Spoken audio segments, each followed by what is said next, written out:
My cheating wife begged me for forgiveness after I found out her affair.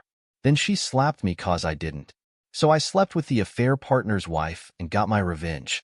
We got married almost 3 years ago. She started having an affair with her coworker 1 year ago.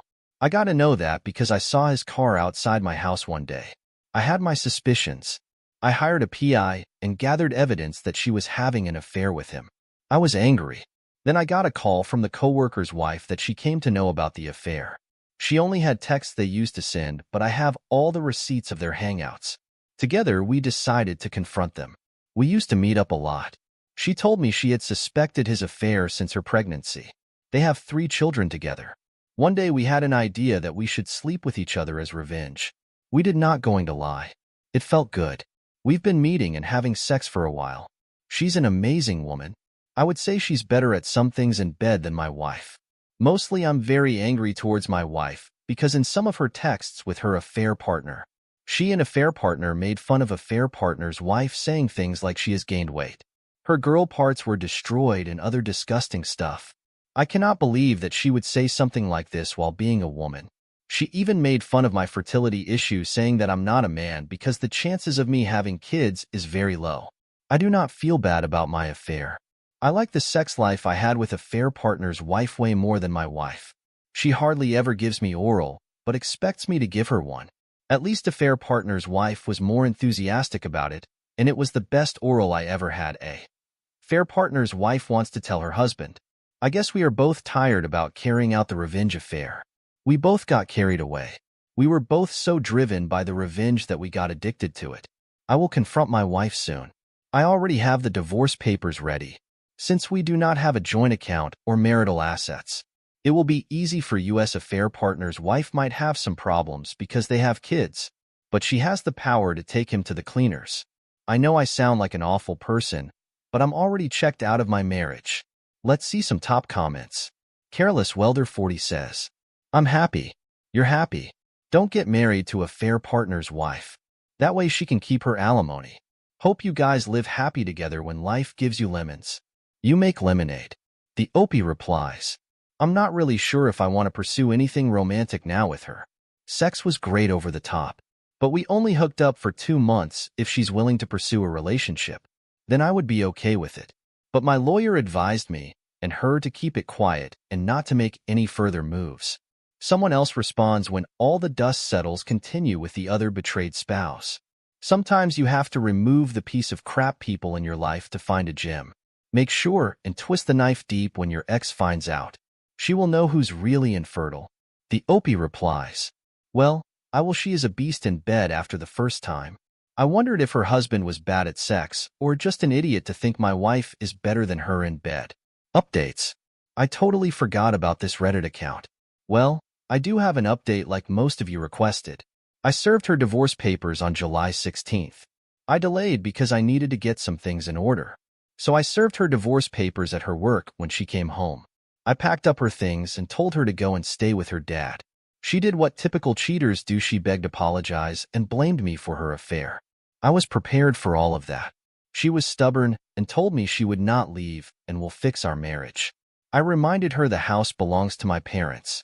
Their name is on the house. If she doesn't leave, I can call them and have her evicted. I had already called her sister. I thought she would take her away from me. But her sister blamed me instead, that I'm not a good husband if I'm giving up my marriage that easily. This is where I became a bit petty and told her this is very hypocritical coming from a woman who left her husband for her. His cousin. I guess the apple doesn't fall far from the tree. She slapped me. I warned her this is their last chance, or else I will call the police on her for assaulting me. After she left, the messages didn't stop. I didn't block her because I wanted to screenshot some of it.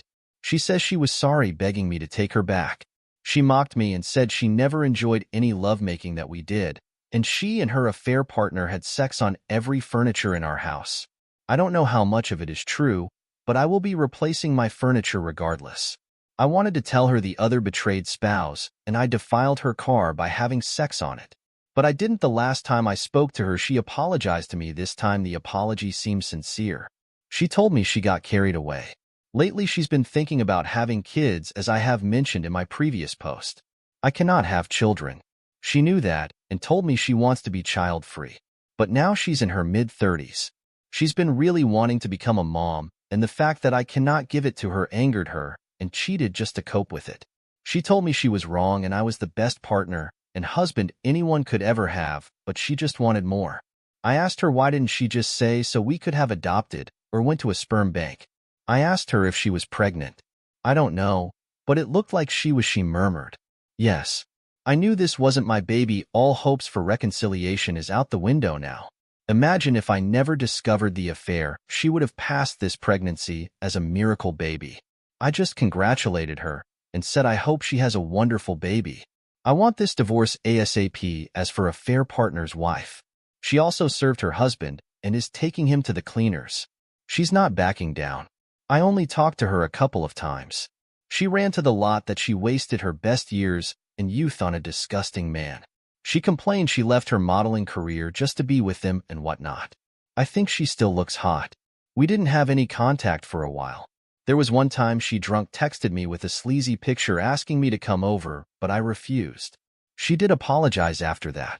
We're not planning on dating anytime soon. Not unless all the divorce proceedings are over, but I do miss her a lot. Also, I got a cat. My soon-to-be ex-wife hated cats. Now my house will be a cat kingdom. Let's go to the next cheating story. My 35 female, husband 36 male, had a months-long affair with my sister, 20 female. I've posted about this in here before, but ended up deleting the post on day one because my wayward husband found the post, since I didn't attempt to conceal my name or use a throwaway account. I've since just blocked him and his family because I don't really know who else to talk to about this stuff. So here I am again. It's been a little over 3 weeks, and for the most part friends and family don't check in with me as regularly. I'm tired of thinking about it, tired of talking about it, but also can't get away from it. He moved out the weekend before last, and I'm feeling some relief from not having him in sight all the time. But I'm also overwhelmed with having been thrown into a single parenthood so suddenly and unexpectedly. I feel like I don't have the space to grieve properly because I have the hearts of my children to look after. I got a lot of feedback on my original post, most of it useful and thoughtful, some of it not so much. I'm sure that not everyone who finds themselves reading this post will also have read the last one. But I did want to add a little bit of context for those who did. My husband and sister did not grow up around each other. So I'm not really concerned with the grooming aspect, at least not in a long-term sense. Growing up, I lived with my mother, and she lived with her father. She was only 3 when I moved out of the house, 6 by the time he and I got married. However, our being a mother-in-law family made visits home infrequent, and even then I'd usually go alone. He likely only ever met her 2 to 4 times at all before she moved to the same city as us late last year. Her version is that she was victimized by him. I know it sounds incredibly crappy to not believe someone claiming to be a victim, so I do want to clarify some things here. 1. I do believe that she is and has been a victim in the many sexual relationships she has had with much older men, and that she seeks these relationships as a result of some deep-seated traumas from her childhood. However, she has always entered into these relationships consensually and has never considered herself a victim of these men. Should the men have been or known better? Absolutely. Did they still actively engage in very inappropriate relationships with her, citing her consent as their gross justification? Absolutely. So while I guess I absolutely believe that my husband was the one who should have been responsible for managing their relationship as a much older player, I also do not believe that she ever felt victimized by him, but now claims to have been to earn my sympathy and forgiveness. His version is that she sought him out even prior to their first exchange, and then began indirectly threatening him that she would tell me if their relationship didn't continue. He was also very drunk the first time. She had had nothing to drink, and according to him, initiated the encounter. Things I do know. She sent a friend request to his FET Life account 5 days prior to the first encounter. She sent a friend request to her brother-in-law's social media account, which contained multiple nude photos. I believe she at least fantasized about him if she didn't actually plan to initiate sexual contact. Well, I ever know the full truth of what happened, or why? Probably not. I don't know if they're both lying, or if they both actually buy into the BS webs they're spinning. I don't know how much of it even matters anymore. And I don't know how I'll feel in 6 months, or a year, or 5 years. But today, right now, I don't know how I'll ever forgive either of them for what they've done. Also updated it, I did tell my children on the advice of my therapist because my children were very close to their aunt. This one couldn't be as easily managed by just omitting the why of our divorce. And there was a fear that it would come out later in an uncontrolled way, or that I would have to create a story around why their aunt is no longer in their lives. I felt like the only thing to do was to tell them enough of the truth, and it's all just been really hard. How does the community react? Glad you asked. Let's check. The first comment goes, she sent a friend request to his Vet Life account 5 days prior to the first encounter. She sent a friend request to her brother-in-law's social media account, which contained multiple nude photos. Oh, hell no. She's not the victim here at all. Not only is she going after older men, she's going after married men. She gets off on the silent competition between her and the betrayed wife. She got off on feeling like she was better than you, and then probably had a power trip knowing she caused the divorce. I would let everyone in the family know and cut contact. I don't even know if therapy would help with this woman, but expect her to try again with any man you bring around. The Opie replies. When she told me about everything, she admitted that she hated me at the time it started now. She says that he initiated and that she was groomed, told by him how awful I was. I believe that part is true, as he's often vented about me to inappropriate outlets and company and felt like he was her best friend. So I do believe that she reveled in the relationship and enjoyed that it was a secret, and very likely enjoyed that she spent every weekend at our house. During that time, our relationship was strained for some time, but slowly we became close, and it's at this point I think things started to change for her. She felt guilty for what she had done, confessed, and now I think she's trying to salvage whatever she can by telling a story that she can live with. I think she did an awful thing and did it with intention, and I think that she may even have convinced herself that she is a victim. But I don't think I'll ever be able to forgive her as of now. I have no plans to ever be in her presence again or allow my children to be. Although once they're adults, that decision will be theirs to make. Blade 98 says, I'm sorry, OP. Your friends and family don't sound like good people. I've supported several friends through infidelity. I can't imagine abandoning someone in pain, especially someone I love and care about. The Opie replies, I don't think they mean to be negligent. I think they just don't know what to do or say, and I live very far away from any family currently. In the first few days, I was constantly being checked up on, but that has since dwindled. My sisters in particular are struggling with knowing how to love both me and the affair partner through this. I think that's something that has been hard for us all. I could never ask them to not still be there for her, but the emotional part of me is hurt by it at the same time. I know that part will get easier eventually. Update. Why the truth matters so much. Despite one Redditor's insistence that I'm just pain shopping, I can't help but want to know everything that happened, not so much the intimate details of each encounter, but the feelings and motivations on the parts of both my wayward husband and sister. My sister insists that my wayward husband is a sexual predator that groomed to manipulate her, and who was loaning her money while she was out of work, and so felt obligated to continue their affair. To be clear, she didn't lose her job until after the first encounter. My wayward husband insists that my sister is basically a sociopath who baited and pursued him, initiated the first encounter, wanted him to leave me for her, and then made subtle threats that she would tell me if the affair didn't continue. It's so difficult for me to believe that either of these people I have loved and known so well are either a predator or manipulative sociopath.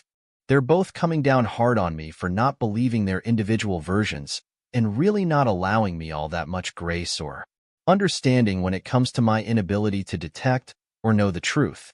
I think that right now it feels very difficult for me to know how to process everything and begin to heal if I can't even really understand why it all happened in the first place. I'm trying to process the version that is most digestible to me, but that doesn't mean that it is accurate at all. My sister says that she would provide me with any evidence she could and help me to see the full picture. But when I've asked her for specific things, she comes mad that if I need proof, I must not believe her. When I ask my wayward husband for details or specific questions, or even just seem angry in his presence, he tells me that he just can't do this and then are rubbing his face in it or making him my punching bag, and keeps making threats to unalive himself. He's been in this crap since January, but as of today, I've known about it for less than a month. I'm still just in the earliest stages of processing it all.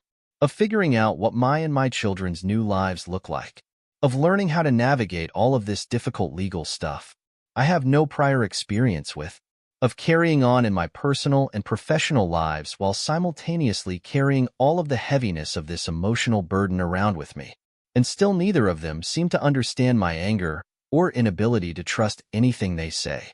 They have centered themselves in this and completely forgotten about what they've done to me and my children, and how long our journey to sort out this grief will take. I'm just so angry. I can deal with all the sadness, but this rage feels like it might consume me, and I don't know what to do with it all. I don't know how to get away from it or endure it. I'm just so exhausted. Edited to add that Opie in here contains more details about the affair itself. Update.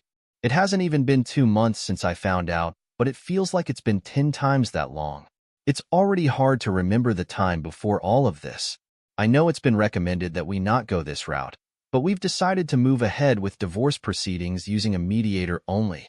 I do believe that he is genuinely remorseful, and all I want is to do this amicably so that it will have as little impact as possible on the kids. We've come to agreements on everything outlined in the divorce decree documents, and I'm satisfied with the decisions we've made. I don't care about entitlement. I just want to be done with it. I'm in therapy, and I think it's helping me to process everything, although it does seem like my most difficult days are always the ones following my sessions. I'd really like to go back to talking to my therapist about anything but this, but I know that this part can't be sped up or skipped over. My sister reached out to me after my request that we remain no contact. She was blocked everywhere except for my phone number. She has since been blocked there as well. During that brief interaction, she asked if she could contact my children, and I asked that she please not attempt to contact them. She became angry and sent me a pointed message. I didn't respond a few days later. She sent my middle-list kiddo a request to join a game on Roblox. I missed that one. My kiddo deleted and blocked her from the app, but I'm upset that my sister did not respect my request that they not be contacted. I'm considering filing for a restraining order, but I don't know if that's the right thing. I hate that I'm questioning so many of my choices. I'm not interested in petty revenge or weaponizing my children against her, but clearly asking her is not enough. She has tickets to a concert in our state in August, and I'm worried that she will attempt to see them somehow. I'm still just sort of emotionally floundering. My emotions are less heightened for sure, and the kids and I just returned from a 4-day trip to the beach in Disney. That helped. I'm not checking in with my family much anymore because I don't want them to have to rehash the same things over and over with me. I know it must be exhausting for them too. I'm just feeling very isolated lately, and I'm not sure how to mitigate that. Thanks for being here. Updated to add, I'm so thankful for all the support and advice I've received here. I wanted to address some of the common responses. My soon-to-be ex-husband is not in contact with my sister either. He fully supports the kids remaining no contact with her, as it is now known that she is lying in her claim to have been victimized by him. Don't worry. I'm still holding him accountable for the role he played, but knowing what I know now, I'm privy to the more nuanced nature of his role. My state actually offers a protective order against harassment which varies from a CPO or RO, and that emotional distress isn't an acceptable reason for applying for one. She has surely caused that for me and them. Now let's see some top comments. Dubious People Pleaser says, please remember to notify their school that she is not allowed to come near them, and to notify the police if she tries. Someone else adds 100, notify anyone that will have the kids out of your supervision. Their friends' parents, camps, childcare, etc. I'm so sorry, Opie. Maybe try joining a hobby group, bowling league, art class, etc. That way you get social interaction with people that you don't have to keep reliving this with, and just have some fun.